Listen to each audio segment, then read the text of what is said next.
Dobra, mieliśmy już Tarzana wychowywanego przez małpy, właściwie to goryle. Mieliśmy Mowgliego, który był wychowywany przez wilki i dżunglę. Wiele osób, na przykład raperów, było wychowywanych przez ulicę. A Gigi była wychowywana przez kozy. A dlaczego kozy? A tego dowiecie się z tego odcinka. Dzisiaj o nowej serii Cartoon Network Gigi z gór. Zapraszam.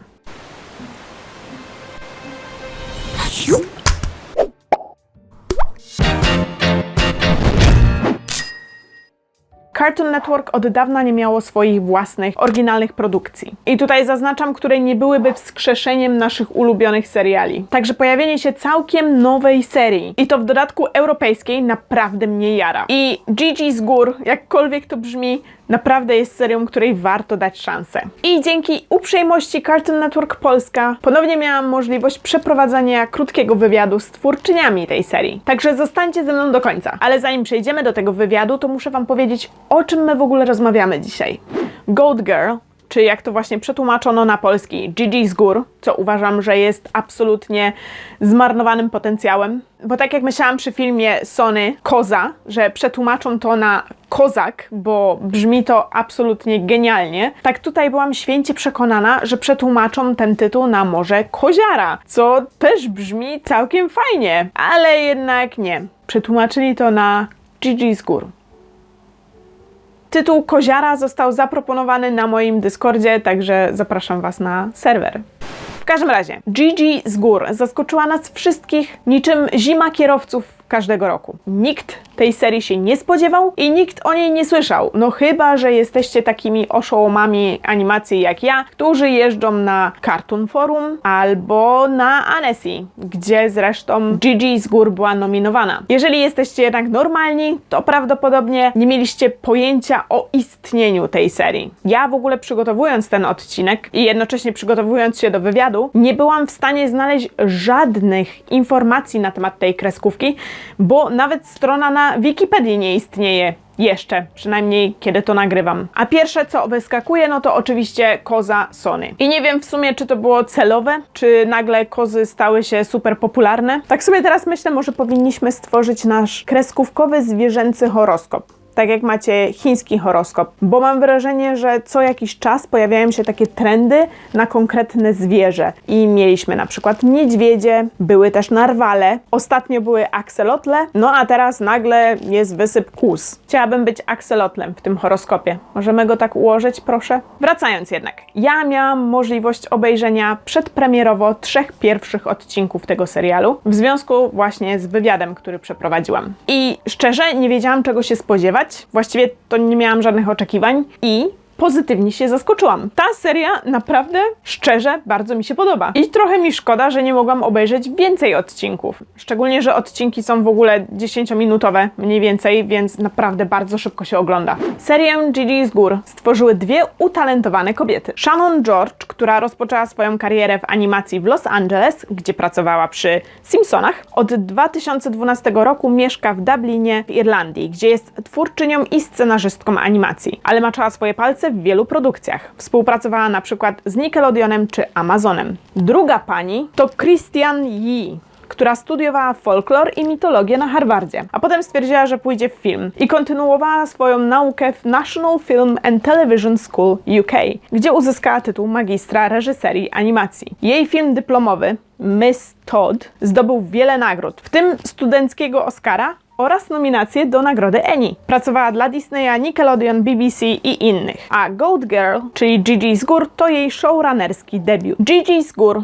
to epizodyczny serial, który ma chyba 26 odcinków, przynajmniej w pierwszym sezonie. Opowiada o 13-letniej dziewczynce, która została wychowana przez kozice górskie, czyli dosłownie Tarzan albo Mowgli. I szczerze spodziewałam się, że to może być inspiracja dla tego serialu, ale jednak nie. Ponieważ Gigi jest nastolatką, jej kozia rodzina uznała, że nadszedł czas, żeby Gigi rozwinęła skrzydła, albo rogi i poznała życie wśród swojego gatunku. Wysyłają więc ją do szkoły z internatem, gdzie po raz pierwszy w życiu spędza czas z prawdziwymi ludźmi. To trochę jak ja, jak wyjdę z domu. To opowieść o tym, jak czuć się dobrze we własnej skórze, być szczęśliwym z samym sobą i akceptować swoją odmienność. Nawet jak inni uważają, że jesteście porąbani. I powiem wam, że te pierwsze 3 odcinki naprawdę mi się spodobały. Seria jest nieironicznie śmieszna. Ma całkiem niekonwencjonalny i inteligentny humor. Mimo że ta seria jest kierowana raczej do młodszej widowni. Ale nie ma tu takiego upupiania dzieci i tłumaczenia wszystkiego, bo wychodzą z założenia, że dzieci jednak rozumieją więcej. Humor tutaj to połączenie wszystkich rodzajów komizmu, czyli komedię fizyczną, zarówno sytuacyjną, jak i postaci, słowną, czyli na przykład wynikającą z tego, kim Gigi jest. Na przykład Gigi nosi czapkę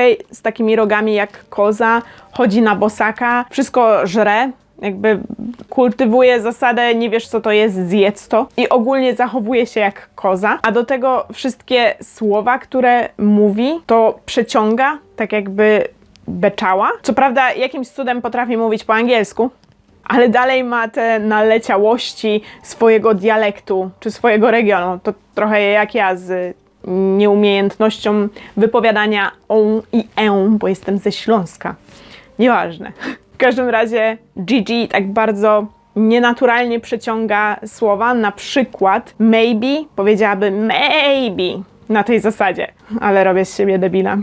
I mam tak spore oczekiwania co do polskiego dubbingu, bo zastanawiam się, jak tłumacze poradzą sobie właśnie z tym nawiązywaniem do beczenia, czy tam meczenia. Czy kozy beczą, czy meczą? No i na dodatek mamy tutaj masę ciętego dowcipu. Na przykład brat Sage jest właśnie często ironiczny albo sarkastyczny. Naprawdę szczerze się uśmiałam. A moje ulubione bohaterki to są nauczycielki. I nie wiem, czy to dlatego, że sama jestem nauczycielką, więc doskonale rozumiem, czym jest przerwa na kawę. Sposób prowadzenia historii też jest przemyślany. Dużo dzieje się tutaj w tle, co zwraca naszą uwagę na to, co się będzie działo dalej w odcinkach. Na przykład pokazują nam w tle oposy, co mogłoby nam umknąć, ale te same oposy później pojawiają się w odcinku i będą ważnym narzędziem fabularnym. I chwała im za to, bo wiem, że przy produkcjach, które są kierowane dla młodszej widowni, bardzo łatwo popaść w takie błędne koło tłumaczenia wszystkiego. Ale tutaj, w tym serialu, używają zasady show not tell, czyli pokaż, a nie mów. I szkoda tylko, że to jest seria epizodyczna, a nie serializowana, bo miałoby to duży potencjał na jakąś głębszą fabułę.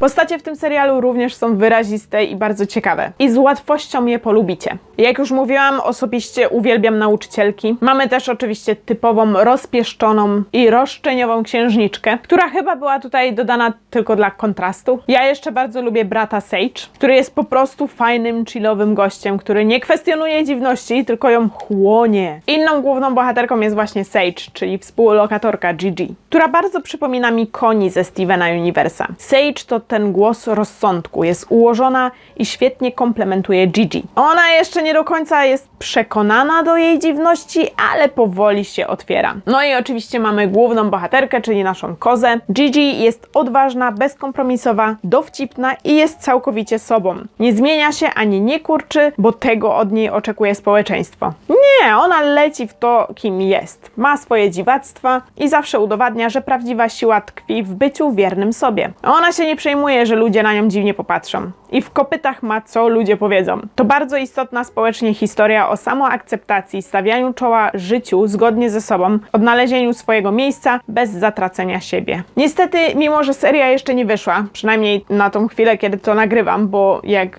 wrzucę ten odcinek na YouTube'a, to już prawdopodobnie seria wyjdzie, to już mierzy się z krytyką. I to tylko na podstawie krótkiego zwiastunu. Bo jak Cartoon Network nie inwestuje w wysokiej klasy awangardową animację, anuluje wybitne seriale po 10. sezonie, a w ogóle to ten serial jest nieoryginalny i ma taki sam styl animacji jak wszystko przez ostatnie 15 lat. Słowem, nic nowego. I wiecie co? Faktycznie, ten zwiastun kompletnie nie zachęca. I oczywiście wielu ludzi ma tak taką, a nie inną reakcję, ponieważ wiele dobrych seriali zostało anulowanych na rzecz przeciętnych albo gorszych seriali, które i tak anulowali po pierwszym sezonie. Więc też mają takie obiekcje i ostrożniej podchodzą do wszystkich nowych produkcji Cartoon Network i wolą inwestować swój czas w oglądanie czegoś, co jest im znajome. Stąd taka popularność rebootów. Ale warto tutaj podkreślić, że jest to seria dla młodszej widowni. I mimo wszystko naprawdę warto dać jej szansę. A najlepiej jak sami ją obejrzycie i sami wyrobicie sobie zdanie. Ale na litość Kreskusa nie na podstawie krótkiego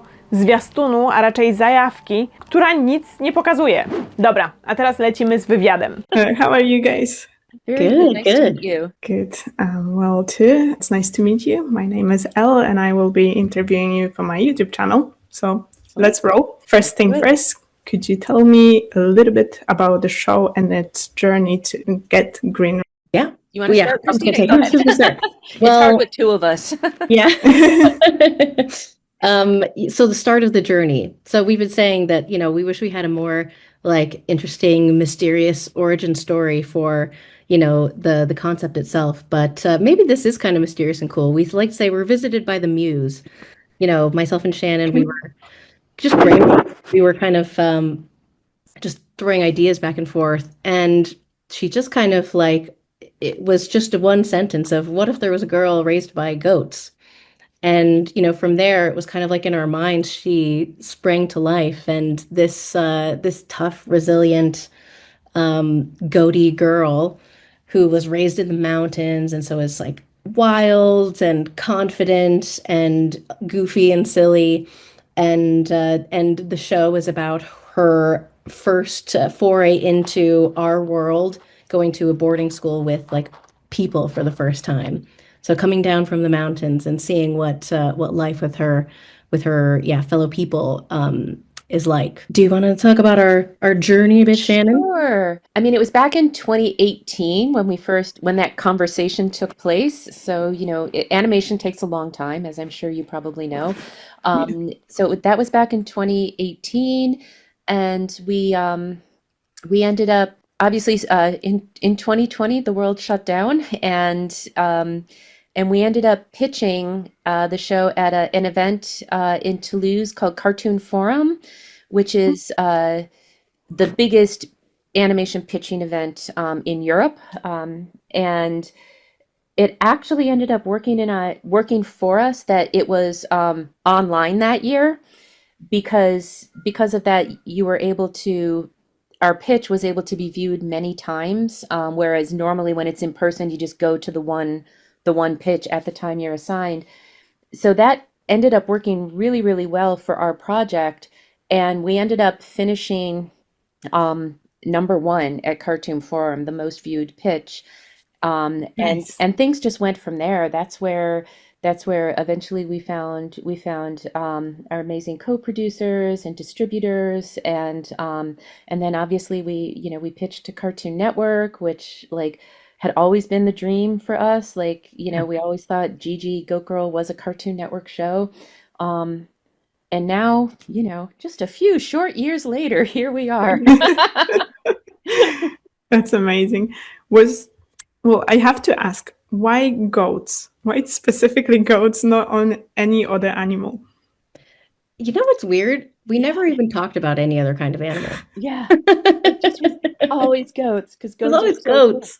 And it's It not just- like we were obsessed with goats before we came up with this No. idea. It's not like we don't have pet goats. Neither one of us was raised on a goat farm. Like, I if don't we- have like 5 tattoos of goats. you Yeah, know? we don't have a history with goats. But it was that moment, what if a girl was raised by goats? Yeah. And it was never like, what if a girl was raised by dogs or raised by, you know, By what it just, pigeons or, you yeah, know, it was just always goats. Goat. It And just, they it just worked. And they are amazing. Like subsequent research revealed that they are absolutely incredible, amazing animals. And we wouldn't want it to be anyone else. But yeah, as to why, it's like, yeah, we don't really Just random. goat, don't yeah, the know. goats, goat muses, visited us, and it was always goats. Yep.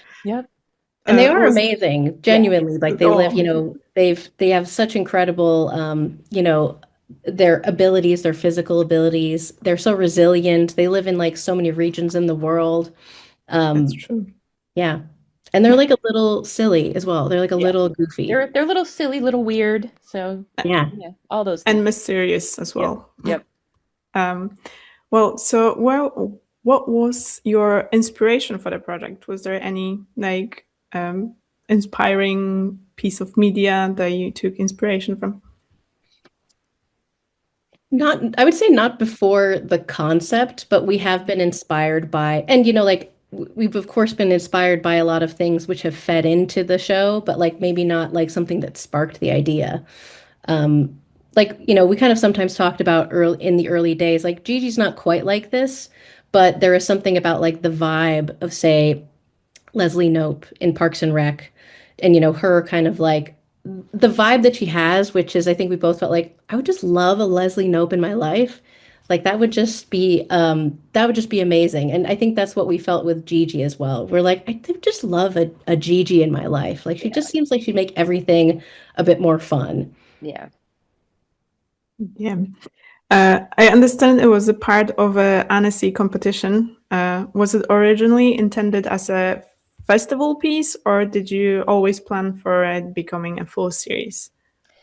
It was always going to be a TV series. We had always envisioned it as a series, and it was great that it got into Annecy. It was actually one of the episodes got into competition at Annecy last year, which was such a thrill because we've been going to Annecy for years.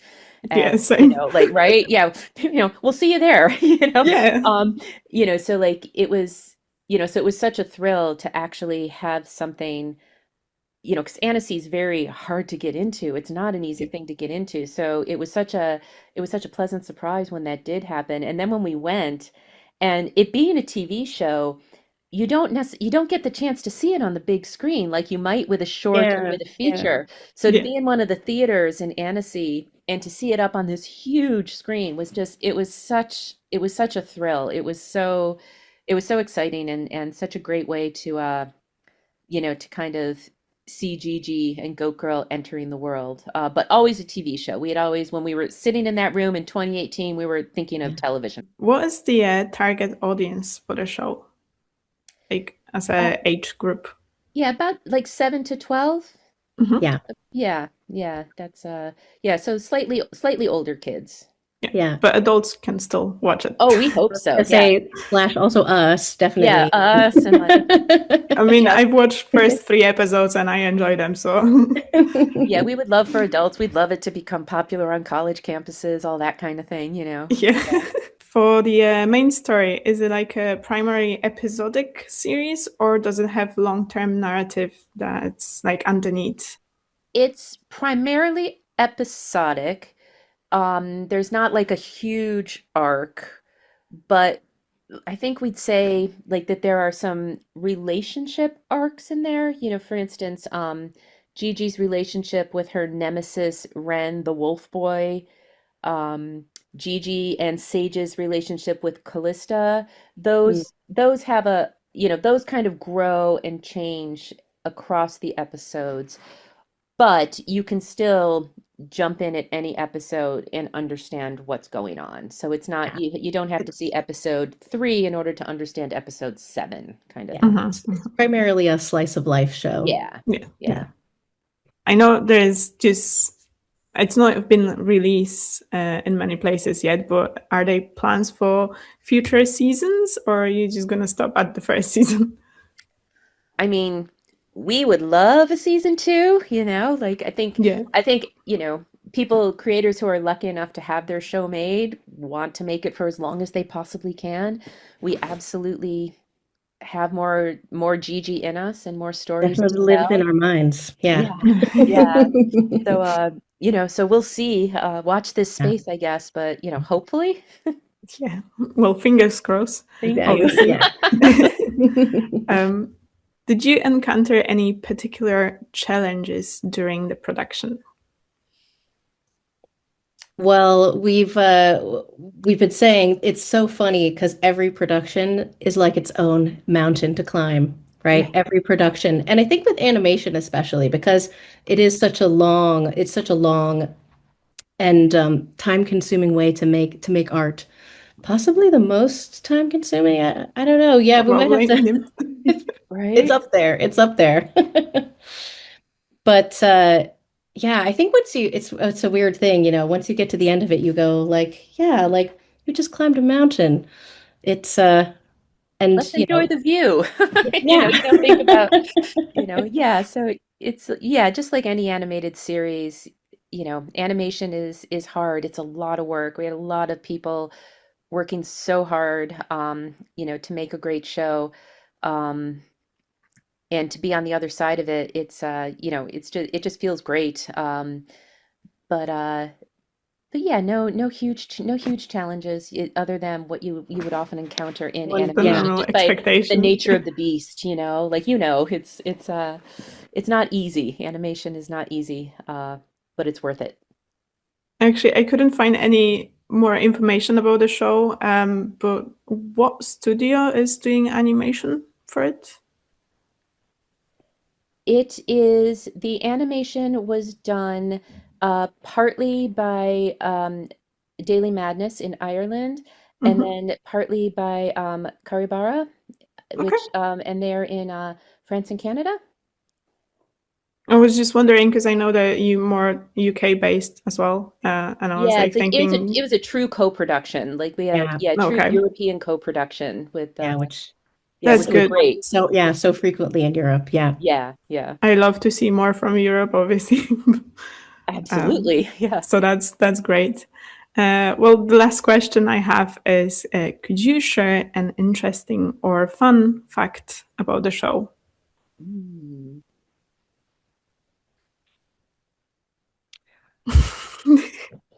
Yeah, I think we're kind of like, we're in my mind, we're being like, but no spoilers. Yeah. Yeah, no spoilers. No spoilers. Well, one fun fact is that a lot of the characters in the show are named after real kids in our lives. Oh, that's a little fun fact. Yeah. There's a real Sully and Sage out there. Yeah, there's real Ren. There's a real Ren. that's very sweet. Yeah. Shannon, do you have any interesting facts? I mean, it's hard. Yeah, trying to not give anything away. I mean, I think this isn't necessarily a fun fact, but I think an interesting fact is all the goat stuff is actually real. Goats are so amazing that we did not have to make any of that stuff up. That's true. That is actual stuff that goats do. So, so they probably went a lot of research about goats. Yeah, goats, they really do, some species of goats really do faint like that, and it's amazing. And so now you're an expert in the physics and laws of goats. Yeah, sure. Don't use it as an encyclopedia, but That's great. That's a great pickup line in a bar. Yeah. Did you know about goats? Yeah, exactly. That's great. Well, thank you so much for today. It was lovely to meet you. And yeah, I can't wait to watch the full series. Thank you so much. It was lovely to meet you. I to by było na tyle w tym odcinku. Jeszcze raz zachęcam do obejrzenia tej serii. Seria w Polsce wychodzi 14 marca, czyli dzień przed moimi urodzinami i będziecie mogli ją obejrzeć na Cartoon Network. A jak ją obejrzycie, to możecie tutaj wrócić i dać mi znać w komentarzach, czy wam się podobała, albo co myślicie o tej kreskówce. A na chwilę obecną dajcie znać w komentarzach, czy chociaż koncept was zaintrygował. A może kompletnie nie. Tutaj jeszcze raz dziękuję Cartoon Network Polska za możliwość przeprowadzenia wywiadu z twórczyniami tej serii. Z tej strony jeszcze chciałabym podziękować wszystkim moim patronom, którzy wyświetlają się teraz tutaj. Jesteście niesamowici i niezastąpieni. Jeżeli też chcecie być moimi patronami, to wiecie co robić. Wszystkie linki znajdziecie w opisie, jak i znajdziecie też tam linki do materiałów źródłowych, jeżeli jakieś były wykorzystane w odcinkach, i do wszystkich moich social mediów, na które oczywiście was zapraszam, czyli podcast, który prowadzę z koleżanką, Kreskówkast, który wrócił, Discord, Instagram Studia, co ja tam jeszcze mam? TikToki, nieważne, wszystko co sprawdzicie, tam wszystko jest. Zachęcam was do subskrypcji tego kanału, jeśli takie treści wam odpowiadają, i żeby nic w świecie animacji nigdy was nie ominęło. Niech Kreskus, Bóg kreskówek ma was zawsze w opiece. Dziękuję wam za oglądanie i zapraszam was po więcej. Cześć!